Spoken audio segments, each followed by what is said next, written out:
The 1973 film The Wicker Man is one of the great cult classics of cinema. Its mesmerizing imagery, enchanting soundtrack, and representation of a modern heathen community has enraptured numerous devotees, not least nostalgic Generation Xers like your author, who see in the dancing maypole children vanished versions of themselves. The Wicker Man has also served as something of an introduction and aesthetic model for much neo-paganism, with many drawn to its ritualistic celebration of nature, sex, death and rebirth.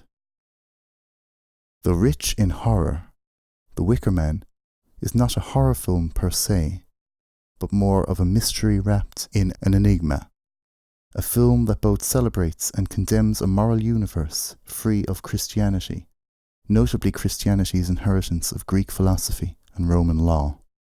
One that beautifies free love, fertility rites, commonality, and nature worship, but warns against naivety, unreason, and collective barbarism.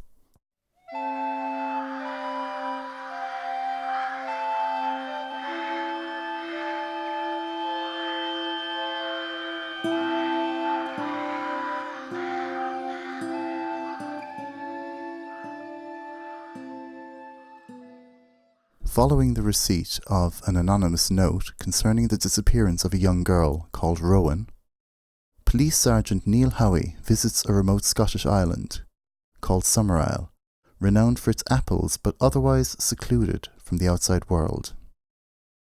The islanders, under the jurisdiction of one Lord Summerisle, practice a form of paganism and enjoy a bawdy lifestyle which horrifies the devoutly Christian Howie. The residents seem evasive and unconcerned with regards to the missing girl and consistently stonewall Howie's investigation. Visiting the local library, Howie reads of ancient pagan practices and becomes convinced that Rowan has not been murdered, but is in fact being held captive for the purpose of ritual sacrifice. With May Day and its attendant celebrations fast approaching, Howie races against time to find Rowan, only to learn that it is he who is the intended victim, being both pure, that is, a virgin, and an authority, that is, king for a day, and that he has been manipulated every step of the way, even so far as to deliver himself to the hillside Wickerman and his own doom.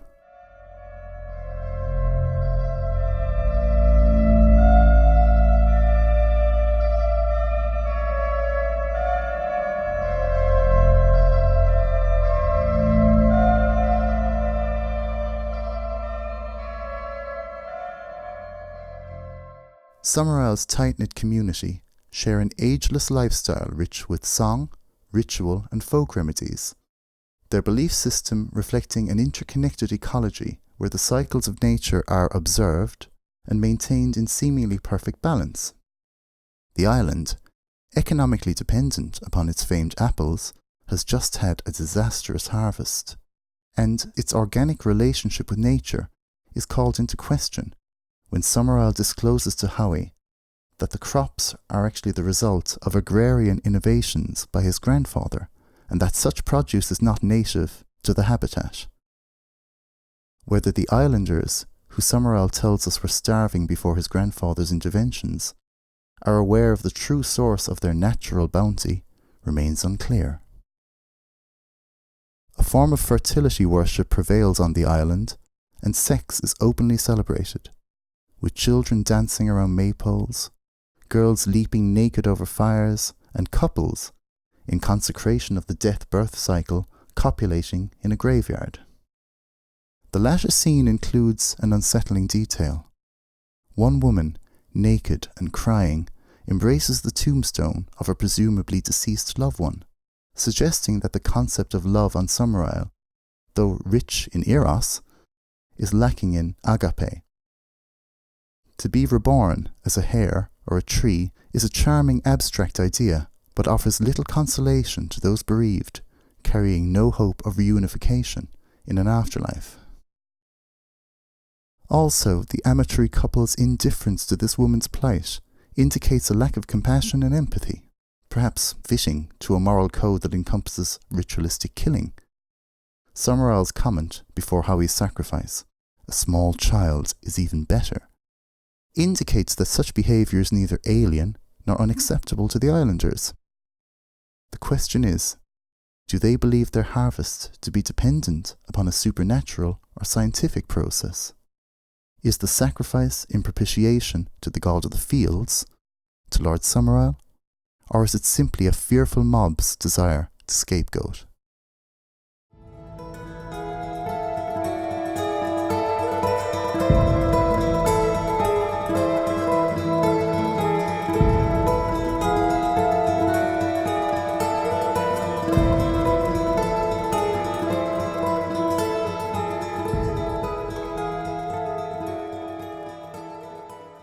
Sgt Howie is one of the most unlikely and perhaps unlikable cinematic heroes.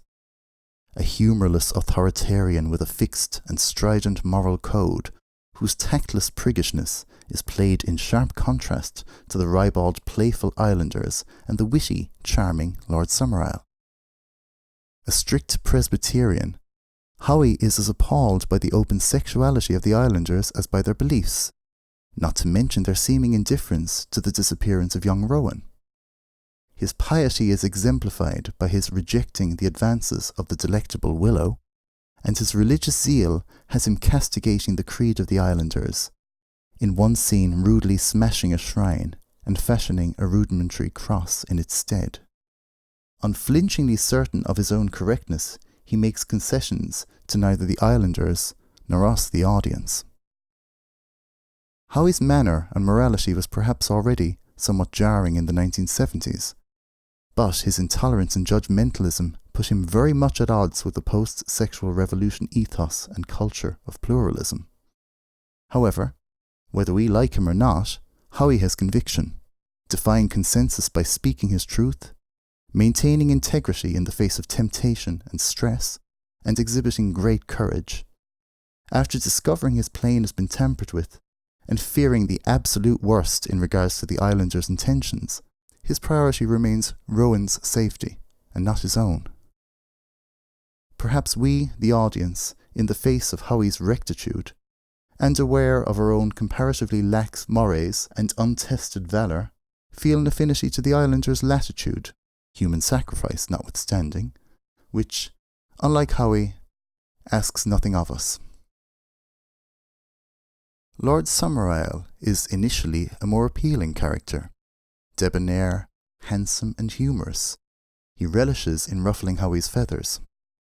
Where Howie is censorious, stiff and unsmiling, Summerisle is graceful, agreeable, and, aristocratic status notwithstanding, actively engaged with the islanders, singing suggestive songs with schoolmistress Miss Rose, playing the teaser in the May Day parade, and presenting a youth to Willow for the purpose of sexual initiation.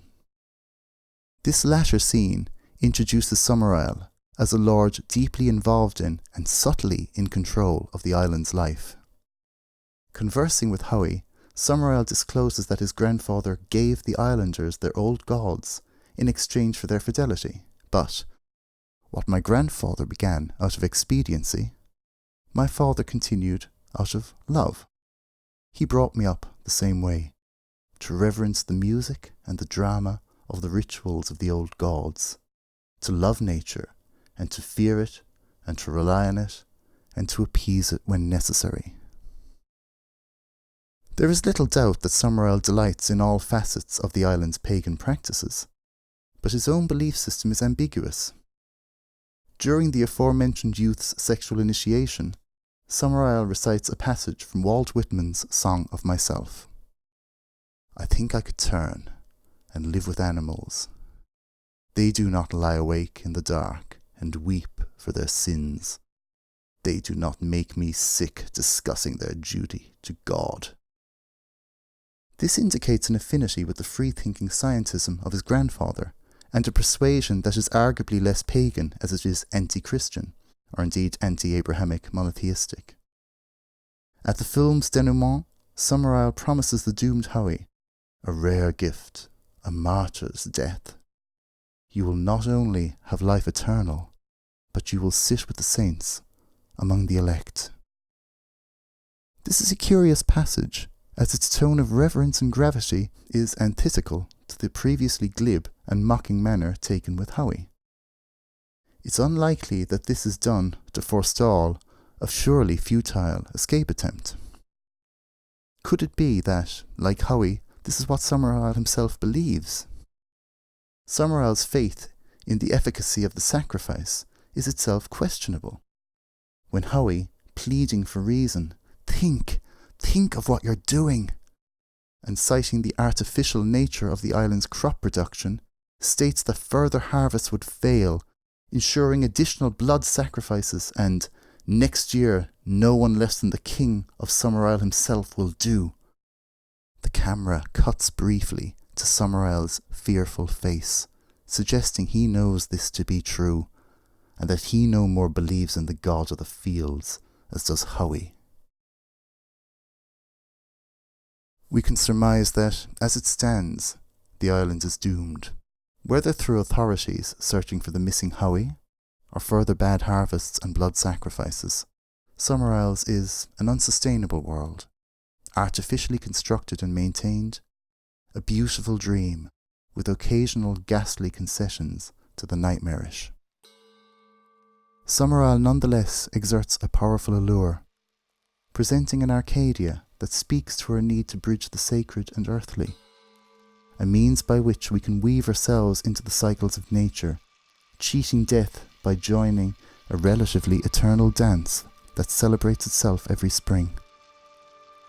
This is a more reassuring idea than that of our eventual participation as refreshment for industrious worms, and inevitably we look for greater depth than that offered by our graves. The Wicker Man is a subtle, intelligent masterpiece that invites us to consider this, as well as the nature of faith, deception, community, and true sacrifice.